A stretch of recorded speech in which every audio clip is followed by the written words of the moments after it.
ఏంటో బ్యాటరీ అయిపోయినట్టుంది. 4077 మెగావాట్లు అయింది. టోటల్ జనరేషన్ కెపాసిటీ 5456 ఉంటే దాన్ని 9473 పెంచి కట్ అయిపోతుంది చూడండి. 9473 మెగావాట్లు పెంచి 174% పెంచి 14,929 మెగావాట్లు చేశాం.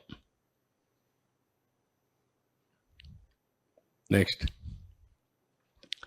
మీరు ఒకసారి అవార్డ్స్ చూస్తే ట్రాన్స్కో 12, జెన్కో 27, అదే మరిగా ఈస్టర్న్ పవర్ 48, నెడ్ క్యాప్ 43, ఏపీఎస్పిసిఎల్ 9, ఇంకా ఒక 5 నెడ్ క్యాప్, ఇవన్నీ మొత్తం మీరు చూస్తే 145 అవార్డులు వచ్చాయి. అదే మరిగా నోటబుల్ అవార్డ్స్ వచ్చి national and international agencies best power utility ఉందా తీసురా, బెస్ట్ బ్యాక్,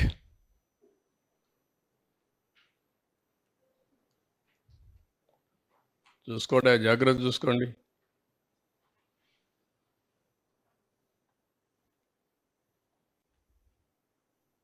ఏది ఓకే, ఇది కరెక్ట్గా రావడం లేదు, ఎతకాలి, అలవాటు కావాలి. బ్యాక్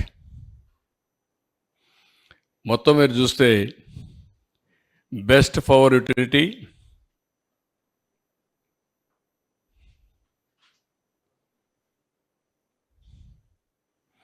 పవర్ జనరేషన్లో best performing transmission utility in the country, best state of India for energy security, governance and sustainability, ఇవన్నీ వచ్చే పరిస్థితి వచ్చింది. నెక్స్ట్ ఇక్కడ 1924 అది గత వైభవం, ఇది జరిగినటువంటి డ్యామేజ్. ఇక్కడ మీరు చూస్తే బ్రాడ్గా ఫిగర్స్లో మీరు ఒకసారి చూస్తే చూడండి, మీరు ఇది కూడా నువ్వు ఆపరేషన్ పెట్టినావు,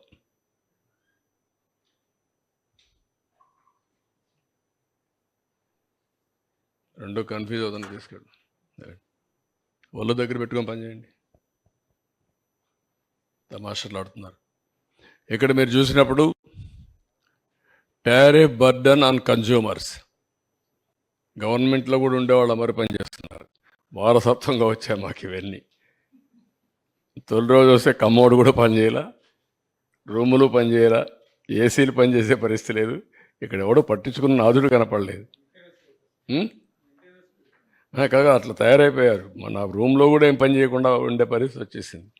ఆ రూమ్కి ఎవరు వచ్చినట్టు లేరు, వీళ్ళకందరికీ ఇంకా పాత వాసన అట్నే ఉంది. ఇక్కడ చూసినప్పుడు టారిఫ్ బర్డన్ ఆన్ కన్జ్యూమర్స్ 32,166 కోట్లు పడింది. అప్పులన్నీ అన్ని యూటిలిటీస్ కలిపి 49,596 కోట్లు.